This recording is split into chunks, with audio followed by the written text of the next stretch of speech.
আসসালামু আলাইকুম রহমতুল্লাহি ওবরাকাতু। আজ 7ই এপ্রিল 2024, 27শে রমজান, রোজ রবিবার, সকাল 6:45। আজ আপনাদের সামনে একটি গুরুত্বপূর্ণ হাদিস বর্ণনা করব। যেহেতু রমজান মাস প্রায় শেষ, রমজান সংক্রান্ত একটি হাদিস, যদিও সম্পূর্ণ হাদিসটির রমজানের বিষয়ে উল্লেখ নেই, অন্যান্য বিষয়ও এর সাথে সংশ্লিষ্ট। একদিন সম্ভবত জুম্মার দিনে রাসূল সাল্লাল্লাহু আলাইহি সাল্লাম মিম্বারে ওঠার পূর্বে সাহাবাদের বললেন,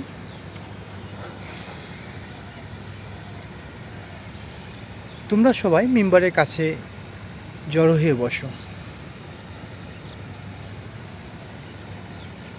তখন সাহাবারা সবাই মিম্বারের কাছে জড়ো হয়ে বসলেন। রাসূল সাল্লাল্লাহু আলাইহি সাল্লাম যখন মিম্বারের প্রথম সিঁড়িতে পা রাখলেন, তখন তিনি বললেন, আমিন।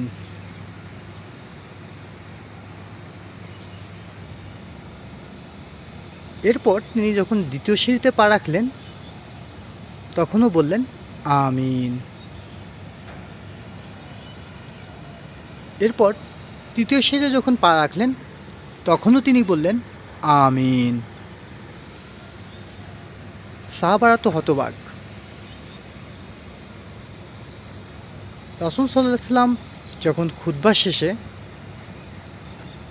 মিম্বার থেকে নামলেন, তখন কৌতূহলী সাহাবারা জিজ্ঞেস করলেন, ইয়া রাসূলুল্লাহ, পূর্বে তো আপনাকে এরকম আমিন বলতে শুনিনি কোনো দোয়ার করা ছাড়া। রাসূল সাল্লাল্লাহু আলাইহি সাল্লাম বললেন, এইমাত্র স্বয়ং জিবরাইল আলাইহিস সালাম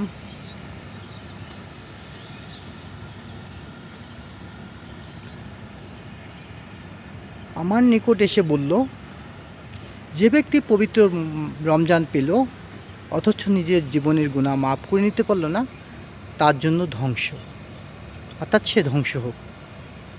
আমি তখন বললাম, আমিন, অর্থাৎ আল্লাহ কবুল করুন।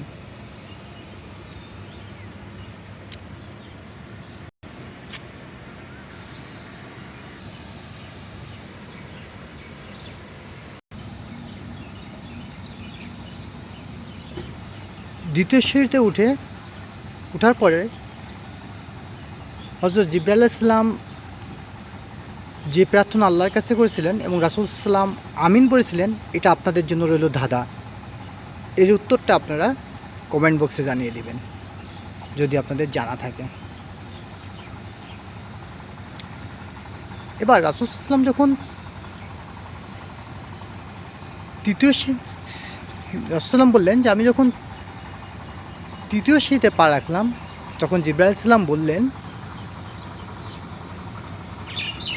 যারা পিতামাতার দুজনেরকে অথবা একজনকে বৃদ্ধ অবস্থায় পেল এবং তাদের সেবা যত্ন করে সে তার গুনাহ মাফ করে নিতে পারল না, তার জন্য ধ্বংস।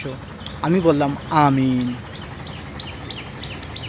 একবার ভাবুন তো, যেখানে দোয়াকারী আল্লাহ রাব্বুল আলামিনের সর্বশ্রেষ্ঠ এবং সর্বসম্মানিত ফেরেশতা জিবরাইল আলাইহিস সালাম এবং আমিন যিনি বলতেছেন এবং একে সত্যায়ন যিনি করতেছেন, তিনি হচ্ছেন সর্বযুগের সর্বশ্রেষ্ঠ মানব, রহমাতুল লিল আলামিন হযরত মুহাম্মদ সাল্লাল্লাহু আলাইহি সাল্লাম। তিনি বলতেছেন আমিন। এই দোয়া কবুল হওয়ার ব্যাপারে কোনো সন্দেহ থাকতে পারে? এবং যেটা জুম্মার নামাজের দোয়া কবুলের সময়, খুতবার সময়।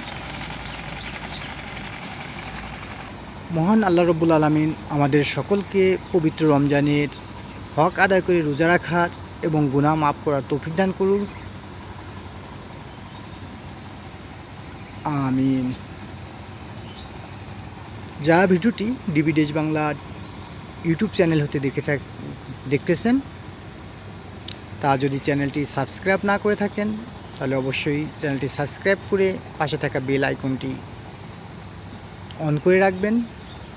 এবং যারা আমাদের ফেসবুক পেজ ডিবি দেশ বাংলা টিভি এবং পিওর লাইফ হতে দেখতেছেন, তারা পেজ দুটি ফলো না করলে ফলো করে রাখবেন। ভিডিওটি বেশি বেশি শেয়ার করবেন। আজ এ পর্যন্তই। আল্লাহ হাফেজ। শুভ সকাল। Good morning Bangladesh.